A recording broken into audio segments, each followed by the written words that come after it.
Well, hello, slingers. Welcome back to another week of the Word Slinger podcast. This is going to be a very special episode, and I'll tell you why right after this. Hey, sometimes it's hard to know where to start when you're building and growing your indie author career, and that's why I have put together something just for you. Me and my partner, Roland Denzel, have created Indie Author Blueprint. So hop over to indieauthorblueprint.com, start learning about all the ways you can build and grow your own indie author career, and we'll be right there with you all the way. See you there, indieauthorblueprint.com.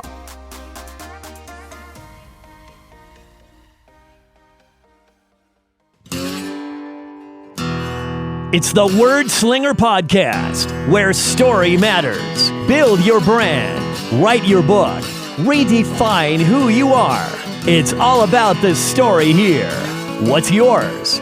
Now, here's the guy who invented Pants Optional, Kevin Tomlinson, the Word Slinger.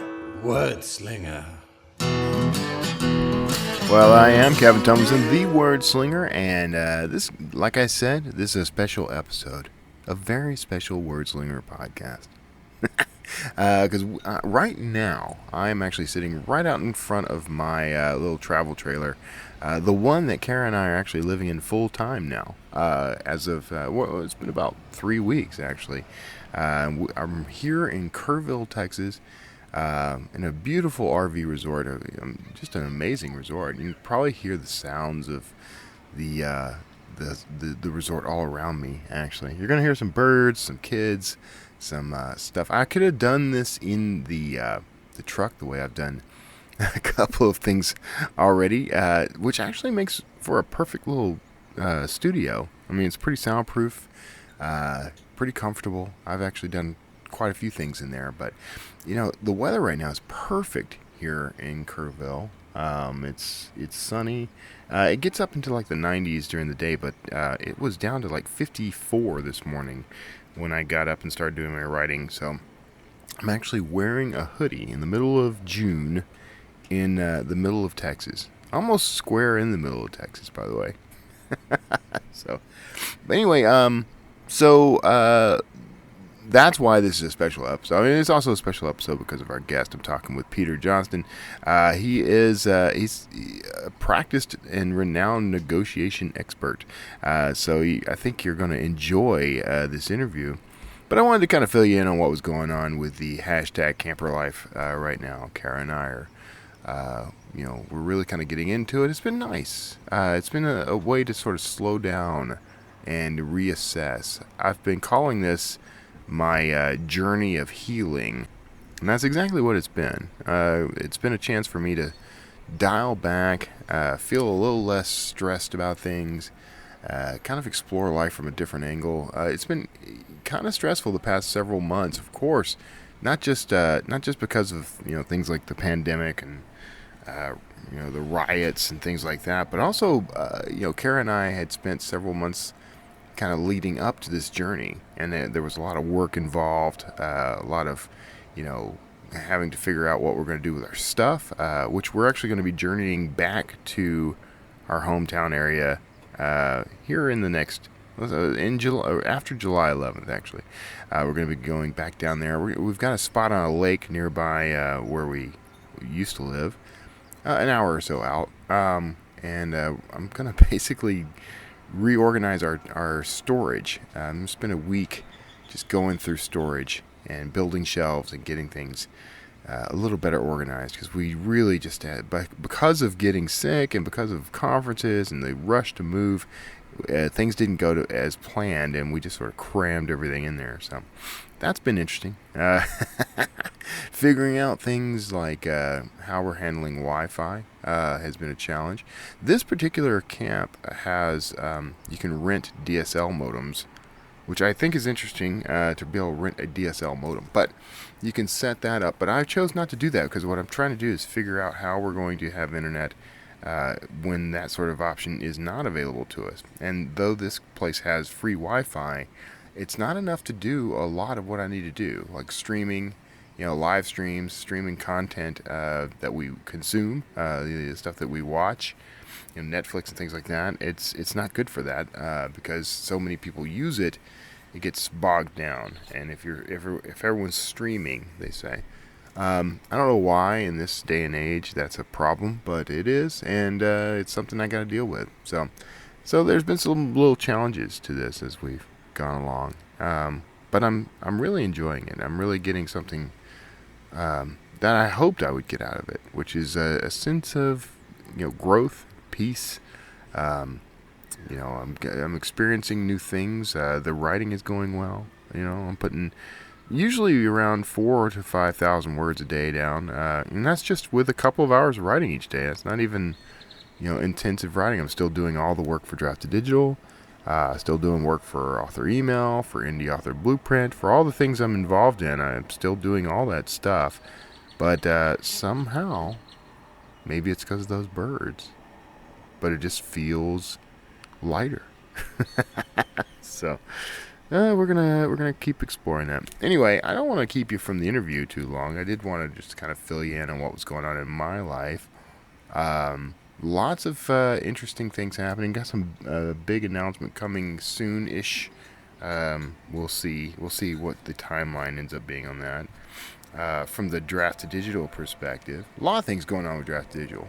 If you have not been checking out our D2D spotlights, you're going to want to check those out. Those are live events. We interview a different influencer, and we've been doing several a week, and we're going to start cutting them back to 2 and then maybe 1 a week live.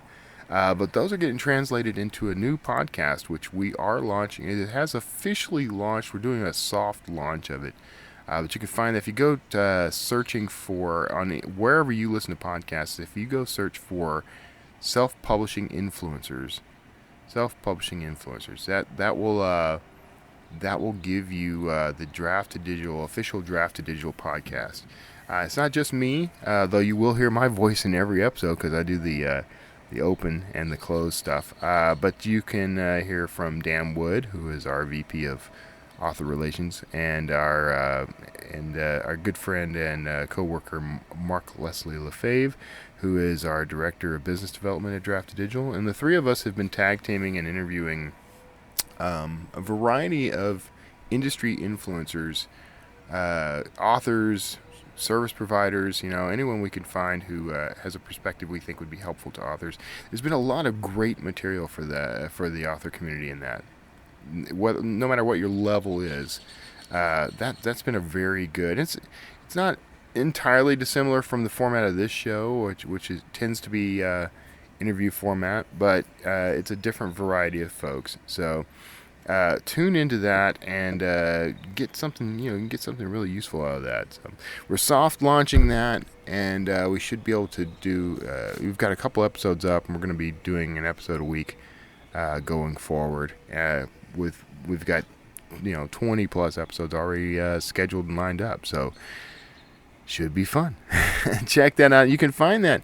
There should be a link. I'm not sure if it's up there yet or not, but if you go to d2dlive.com, that is where we'll be linking out to all things that we're doing live, including that podcast. So go and check that out. And for now, I'm going to jump into this interview with Peter Johnston. You listen in, get some insight. This is all about negotiation, and I think this is going to be a good one for authors. So check it out and then come around on the other side, and I'll wrap us up. I'll see you there. Hey everybody, thanks for tuning in to another Word Slinger interview. These are the interview episodes are kind of my favorites because I get to talk to people and learn more about how they're doing what they're doing, how the work's going, how they're promoting. So these can be real fun. And today I'm talking to Peter Johnston. Now he's written some nonfiction stuff. He wrote Negotiating with Giants, a book I have heard of, Peter, and I don't know that I've read, but I will check my library later. But first, let me welcome you to the show. Welcome on. Thank you so much, Kevin. It's a pleasure to be talking to you. Well, I'm looking forward to this because, I talk to now, thanks to Merrill Moss, I end up talking to a lot of thriller authors, which I am very fond of because I happen to be one. But it's also nice to just talk to people who you're going to understand like the challenges of this, the challenges I face in this. So it's good to have a sympathetic ear. But so you've got kind of an eclectic background. Like you're not just, you've been at this game for a little while, just not in the fiction realm, right? That's right. Yeah. Negotiating with Giants came out about 10 years ago, Kevin, and was well received. And I do consulting work around the world with companies and governments and high net worth individuals, dealing with everything from M&A to civil wars in Africa to Right. art heists. And so I don't have that much time to write. So I write late at night. And Yeah. after I'd written Negotiating with Giants, I was approached to write further nonfiction. And I just decided with a young family, I had to be passionate about writing. And if I was going to do something this time, I wanted it to keep me up at night and get me excited. And that's why I chose fiction. Yeah. It's a leap. I know from I've written nonfiction as well. So nothing as potent as Negotiating with Giants, but it is a leap. Did you find the experience to be dramatically different, or was there some crossover that came in handy? There was crossover for me because Negotiating with Giants was basically 150 stories from across history dating back to Magna Carta. Yeah. And the king negotiating with the barons all the way through Mandela, Ben Franklin, right up to present day. So the format, and I think why Negotiating with Giants has been successful, is the format is storytelling. And all I was doing was telling a different story in a longer one in a fiction format, but inspired by two true stories from the Second World War. I was going to ask because, I've heard little hints of things about Hitler's atom bomb, which is one of the topics of this book. I was going to ask how much of this was historic research and how much of it was fancy. The two core true stories, I would say I won't put percentages on it, but inspired by two true stories. One, the story of the Nazis' pursuit of an atomic weapon in the final months of World War II, which obviously would have had a significant outcome, Right. different impact on the outcome of the war. And then secondly, the story of Leeds Castle, which is a gorgeous castle in southeastern England that is open to visitors, has never been front and center in a work of fiction like this. And played two significant roles in World War II. One I can talk about as a hidden away hospital, but the second, a pivotal role that helped determine the outcome of the war. And so taking those true stories and telling a story that encompasses both is what I did with Weapons of Peace. That's that's interesting. So I have a passion for taking little tidbits of history and spinning a more modern thriller tale around them. Is this a period story, or is this? It's a period set in starts in 1944, and very basic premises. World's greatest negotiator is found shot up on a beach in southeast England, and he's taken to this hidden hospital in Leeds Castle, as it turns out. And the only person he can reach out to with the secrets of his mission and his craft is a young British nurse who has a troubled past. Okay. Now you worked in Negotiator in there, and that's your bailiwick. So are you drawing inspiration for that character? Is inspiration coming from your work and life? Oh, you bet. And, just as Grisham uses the law and his experience as a lawyer and training to frame his stories and twists and turns, I do the same thing with negotiation in Weapons of Peace. And as this ailing negotiator passes along the secrets of his craft to this young nurse, as readers, you're exposed to the rarefied air, as I call it, of international deal making and how it actually works versus what you read about the papers. See, that's interesting because that's a hook that you don't see in any other story really. So that's a breath of fresh air. Well, I hope so. And it's, to the best of my knowledge, it's the first full-length novel that has delved into the art and science of influence and negotiation. That's interesting. As it is. And so you get this unique opportunity, which was the challenge for me as a writer, to show somebody who self-proclaimed this British nurse knows nothing about negotiation, Right. doesn't understand it at all. She doesn't do that. She's a nurse. And yet, through simple stories from this negotiator, she learns that A, she negotiates all the time, even though it's not, firm contracts that are written up by lawyers, right. And B, that you're not born a great negotiator, you become a great negotiator when you truly understand the art and science of negotiation. Yeah, that's fascinating. I mean, in a lot of ways, what you do and what this character does, it's a lot like what would you kind of like spycraft in its way.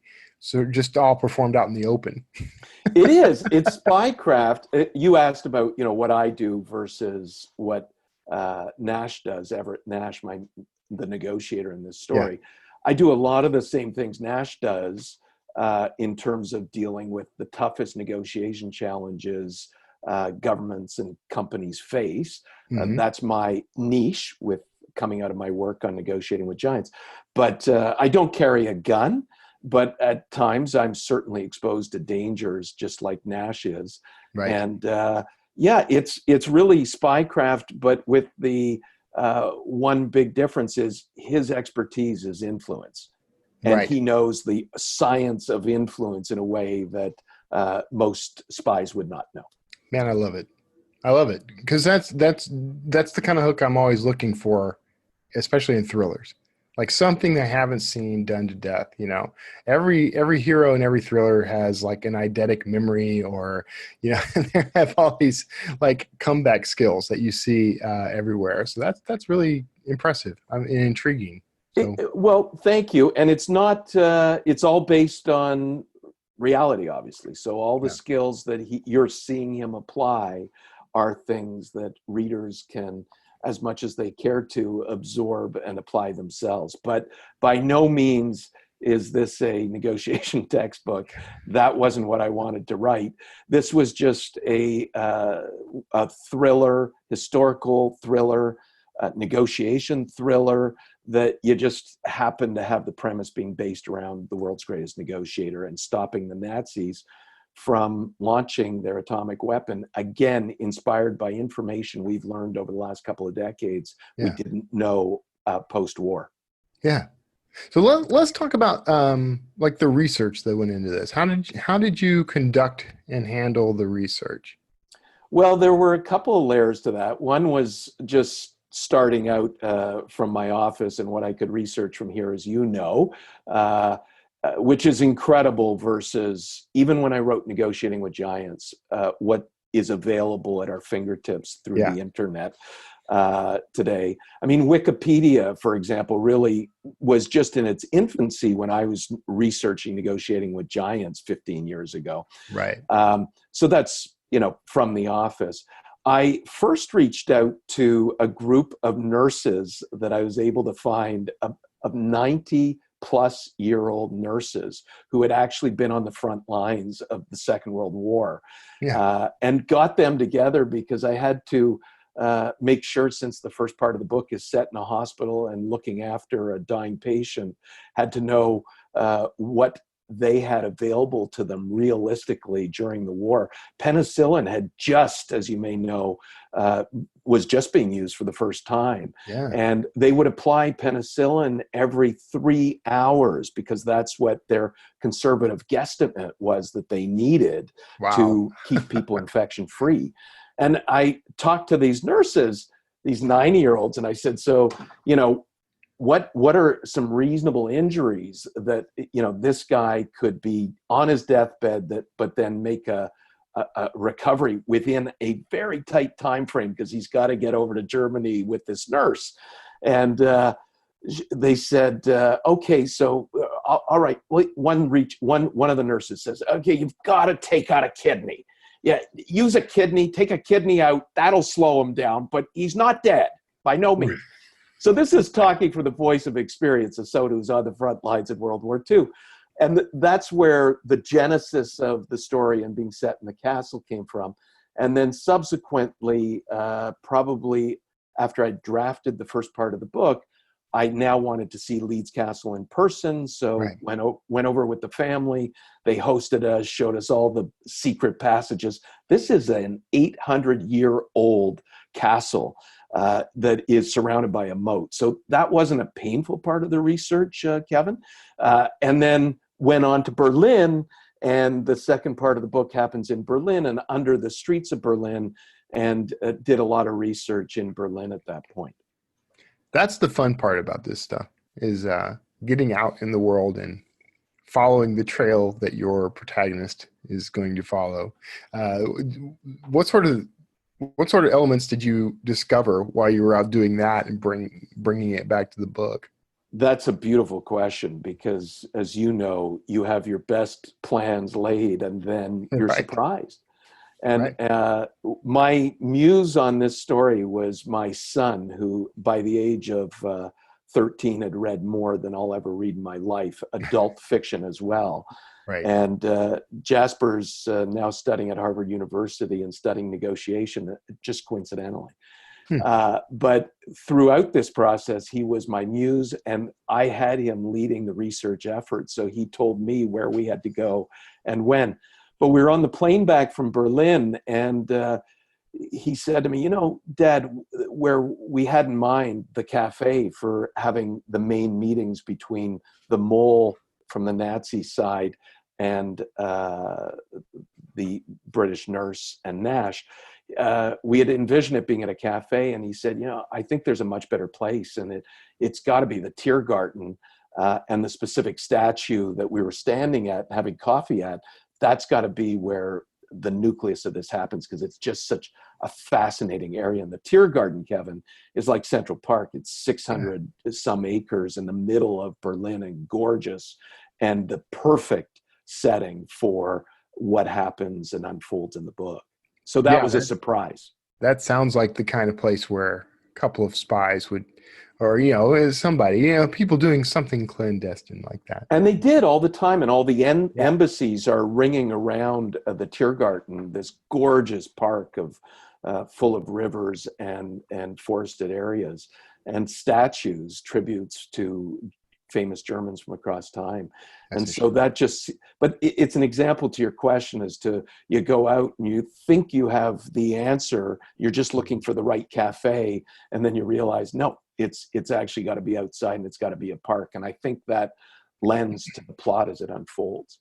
Yeah, I've actually had to go back and rewrite almost entire chapters because, you know, I took a little trip and discovered, you know, this would work much better than what I had in mind. Curse you, travel. Being so inspirational. Curse you, reality. That said, you know, at the castle, you know, I've been in touch with the castle extensively, and their CEO, who is Sir David Steele, and they run the castle now, and it's open to visitors. But there are part of my discussions with Sir Steele were around the fact that I was changing some aspects of the castle to meet the needs of readers in terms of how the story unfolds. But 95% of what is in this book about the castle is true to what it actually was and is today. Now, was he, did he appreciate the idea of you writing a book based, you know, in that setting? They were, I think, thrilled on the one hand, because it's never been, you've seen it in movies because they use it all the time as a generic castle. Yeah. But it has never been front and center as the core part of the story. Right. And so I think they were thrilled about that. And already I can see from reviews online that people are saying, oh my God, I can't wait to visit the castle. Americans saying this. On the other hand, some trepidation, because Lady Bailey, who is a central figure in my story, Weapons of Peace, is the woman who created the trust that he now oversees. She's long since passed away, but nervous because her grandchildren are trustees, and how is grandma being portrayed? And so until they read the final text, I think they couldn't have known how she would come across. But all feedback to date, from British friends included, is they'd love to have cocktails with Lady Bailey. Which is Well, the that's ultimate test, isn't it, of a character? Yeah. Any character that you decide, I would hang out with this person in real life. That's a good sign. You've done your work well. It's also a good test, by the way, of presidents, I think, of countries. That's probably. Maybe we should write an amendment and get that in there. You're a negotiator. Let's get this done. Sure. Let's get this working. That's been fantastic, man. I love stories like this. This is the kind of book that I really get into. So I lament that I haven't had the opportunity yet, because I only got the book like 2-3 days ago. And I apologize for the lawn guys who just decided to show up outside my window, if you're hearing that. That threw my entire train of thought off. But we're going to get back on. So you've got, I'm real curious to know which you found more challenging. Did you find it more challenging to write the nonfiction, Negotiating with Giants, or to write Weapons of Peace? And I'm going to myself. Weapons of Peace for sure was the tougher haul. And the reason is that because I advise governments and companies around the world, this is credibility for me. So, this is not, in terms of the idea of the Nazis having an atomic weapon, for example, I wasn't just going to go out on the extreme and be somebody who was drawing on the most extreme views of the Nazis and an atomic weapon. I wanted to document everything and made sure that the research was accurate. So I had to, deal with everything being inspired by two true stories, the castle included, and knowing I would be held accountable by the castle and by anyone who's interested in the Second World War and in atomic weapons, because I advise governments and speak publicly about atomic weapons in North Korea. So all of that had to be on. So I needed, for example, not only nurses and doctors advising on medical, but I had a nuclear scientist who was advising on what was most likely the weapon that the Nazis could have developed and that they had in these final months of the war, and how could it have been used.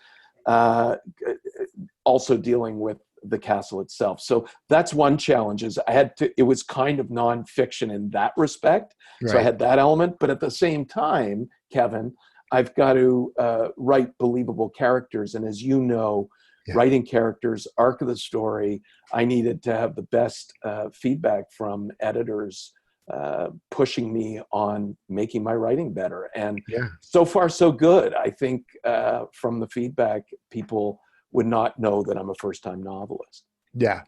You certainly put some pressure on yourself. I'm going to include these two factual, documented, verifiable stories.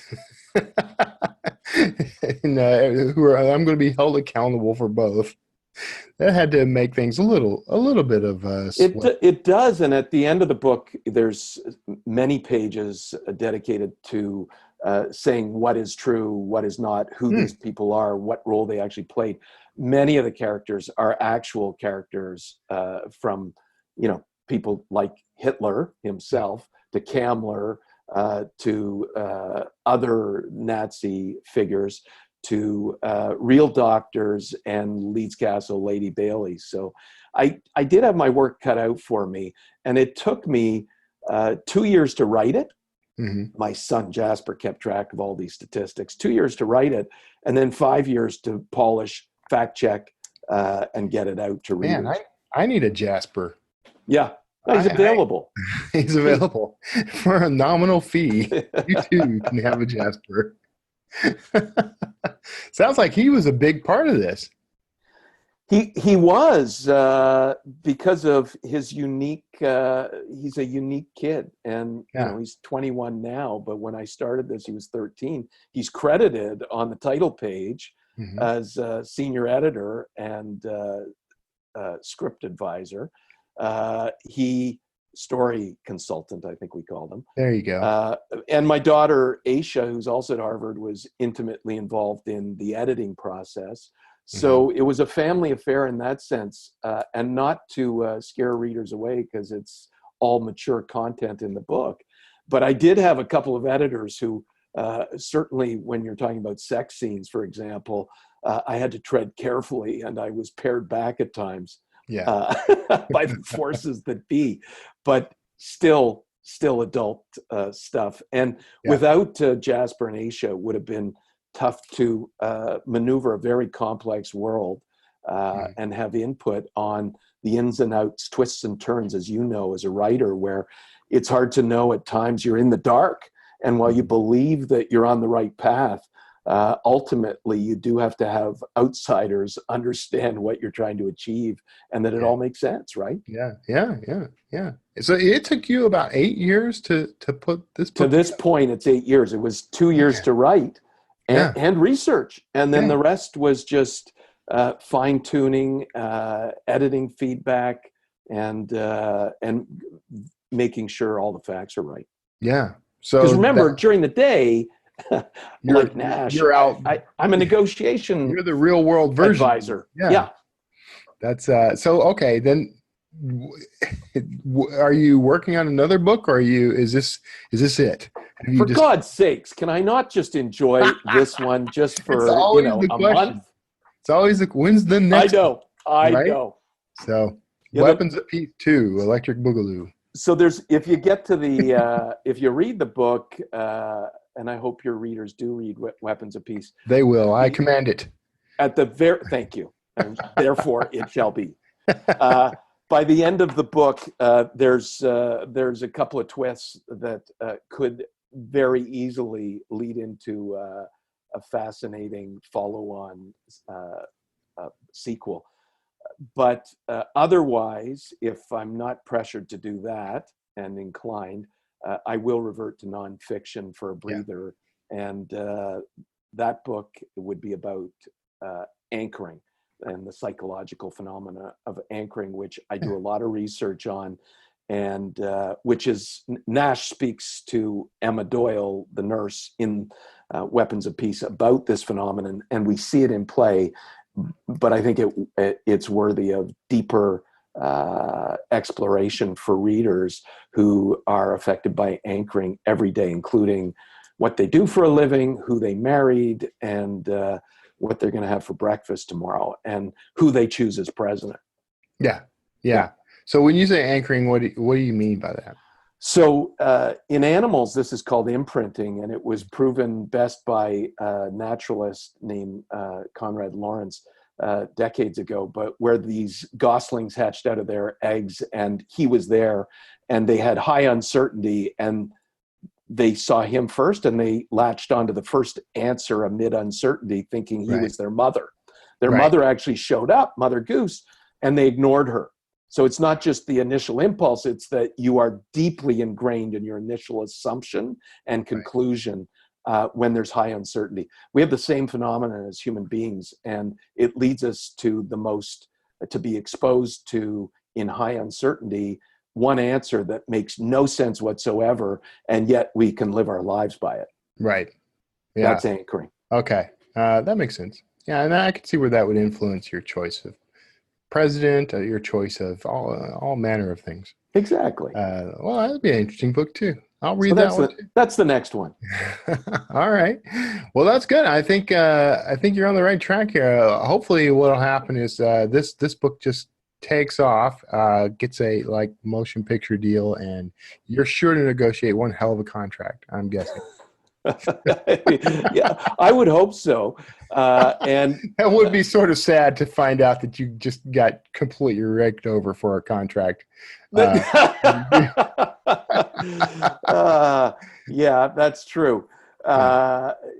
You always have to be on your guard, and it's all about preparation. That's right. You're the greatest negotiator in the world, and if you haven't prepared in that context, you won't be ready for it. Right. So, yes, and so far so good. Sales are strong, and Hudson airports they're always good to me. Negotiating with giants and Weapons of Peace are on sale. That's impressive to have your book in Hudson. You're the second author I've talked to in the past week that has pulled that off. I would love to have my books in Hudson. Well, let's talk further. There's nothing like Yeah, Hudson Books for making a bestseller out of a book.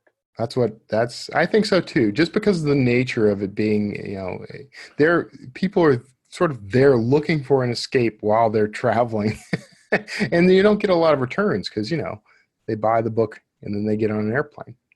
Exactly, and they're from all over the world, by the way, And that's which right. helps worldwide with sales Yeah. because that spreads the seeds. Yeah, yeah, that's a good deal. So that's impressive all by itself. Okay, well we're running up against time, so I want to give you a chance to because you've got an event coming up at Bryant Park. You said. That's right, Bryant Park Author Series, which in New York City is famous, I'm told, by my PR That's what team. I hear. That's what Carol told me. Right. And so I'll be on a panel, I think it's a thriller panel, talking about weapons of peace on July 10th at 12:30 in Bryant Park and doing book signings and some readings with these other panelists who are probably far more accomplished than me, and looking forward to it, and would love to have any of your listeners come out to that on July 10th at 12:30. Excellent. If I can swing an outcome, who knows? Oh my You never gosh. know where I'm going to be. Oh, well, please come up and say hi if I that's the will. case. You'll be too big for me by then. You'll Kevin who? All right. So tell everybody where they can find you and your book online. Well, if you Google my name, Peter D. Johnston, and Weapons of Peace, you'll find the book, weaponsofpeace-book.com. It's for sale across the internet, Amazon in particular, obviously, you'll find it. And yeah, I'd love people to read it, and I'd love to hear their feedback. I listened to all of it. Okay. Well, I'm going to read it and I'll give you feedback. I'm sure it'll be glowing, positive stuff too. Can't wait, and I'm a I'd love softie. to have coffee with you one way or the other. Fantastic, man. That would be fantastic. Just to chat through the craft and learn from you, because I'm sure I could. Oh, everybody's always got their piece of this puzzle. That's why I surround myself with as many thriller authors as I can so that I can sponge off of them, learn from them. So we'll be able to swap some stories. I'm sure there's plenty I can pick up from you. Okay, everybody listening, if you didn't catch those URLs, you can find all those in the show notes at wordslingerpodcast.com. I don't know what this episode number is going to be yet, but I'm sure you'll be able to find it. And other than that, Peter, man, I'm really glad that you took the time to chat with us. Thank you so much, Kevin. What a blast. Yeah, I always have fun with these. So, I'm going to write another book quickly just so I can talk to you again. do it. Anytime you have a book at all, doesn't matter. Fiction, nonfiction, you come talk to me. Thanks, Kevin. Pleasure right, being on your show. You got it. We'll have you back anytime. All right, everybody. Right now, you're probably hearing the groovy bridge music. You may dance in place at will, and you can stick around on the other side of this break. I'm sure to have something fascinating to say. So I'll see you on the other side. Well, hey, welcome to the other side. I hope you got something useful out of that interview. I love talking to thriller authors, but I'm always looking for insights into people's careers, especially if those careers I think could help the author community. And the whole negotiation thing was something I thought would be interesting and helpful. And of course, always hearing how people got into what they're doing and how people got into their publishing career. That's always useful. So anyway, man, I'm just sitting here enjoying the weather in this place. It's been so hot down in the Houston area. When we were there, still it was starting to kind of warm up, and all these cool mornings were gone away, and it had gotten very humid and sticky all the time. Here there's like barely any humidity. It's just, man, it's so nice. It's so nice to be surrounded by life, actually. I tended to be buried in my home office, and on recording days especially, I'd close all the windows and It always bugged me when the lawn guys came by or whatever. But and I'm sorry if the noise from around me is a little distracting. But I always kind of found it pleasant when I'd listen to a podcast and somebody was sitting outside recording. It was always pleasant to me. So may the zen of the moment fall upon you. So that's it for the interview, and we're gonna wrap up soon. I just wanted to add a couple of things just at the end. Just stuff that I'm doing, stuff that I'm thinking about. I'm working on a new series that is outside of my regular thriller series. My Dan Kotler books are out there doing pretty well, selling very well. But I've started a new series. I'm on the second book now. So I released the newest Dan Kotler book about a month ago now, the God Resurrection, and that's doing very well. My book, Coelho Medallion, which is the first in that series, had a book bub for that for a free giveaway, and that skyrocketed that book just in time for the exclusivity with KU to end on that. So I'm pulling that book from KU and putting it wide here in the next couple of days. And that is all part of a larger strategy, which is this new series that I'm writing. Once I have 3 books, it will start wide. So I've got my 11-book Kotler series. There's 11 full-length novels in that, and a couple of short stories and a novella. I'm going to continue to write in that series. And for now, the plan is to continue to release books into Kindle Unlimited, KDP Select, making them exclusive to Amazon on that series for at least the 90-day period, keeping that income up while I shift gears and write a whole new series. So I'll eventually, probably in the next month or so, actually, I'm on track to finish this second book and get it into edits probably within the next couple of weeks. And then I'm immediately going to jump in and write the next Kotler book.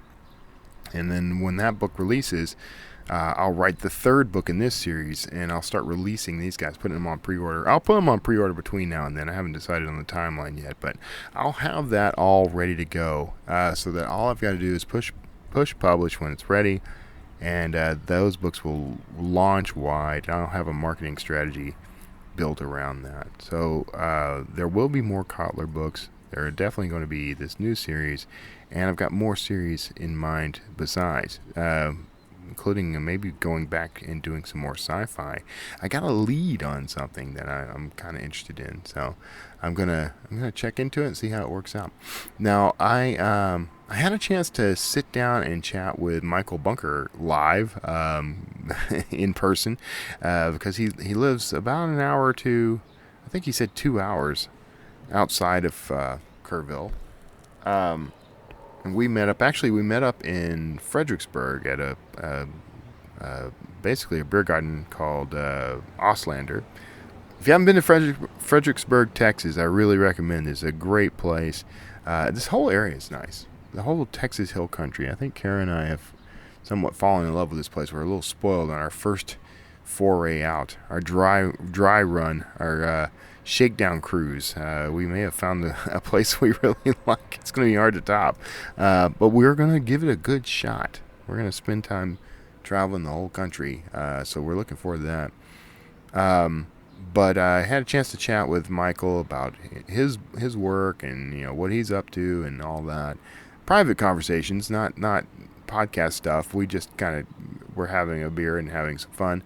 But it's inspired me to try a couple of things. So I'm going to be working some of that into my strategy as well. So keep tuned. I'm going to keep talking about this stuff as we go and how camper life is influencing my writing and my podcasting and all my other work. Just a lot of, there's so much happening. And a lot of it I'm kind of under like NDAs and things like that. So I can't really discuss what's happening yet. But it's all coming up. So stick around. You'll learn all kinds of things. So Anyway, I hope you enjoyed this outdoorsy, nature-filled episode of the Word Slinger podcast, and I'm going to go ahead and wrap us up. The wind is picking up all of a sudden. That's what you're hearing, is the rustling of the awning over me, and maybe the wind on a microphone. I'm not sure. But anyway, I'm going to go ahead and wrap us up, and take care of yourselves out there. If you get a chance to kind of get out in the world a little, you should probably do it. I know this is a scary time, so be careful. But don't lock yourself in a house and stay that way. Get out, see some people, listen to some things, listen to some nature, walk, get some sunshine. It's a good life, so let's not let it pass us by unnoticed. Get out there and enjoy it. So God bless you, stay in good health, and I will see you all next time.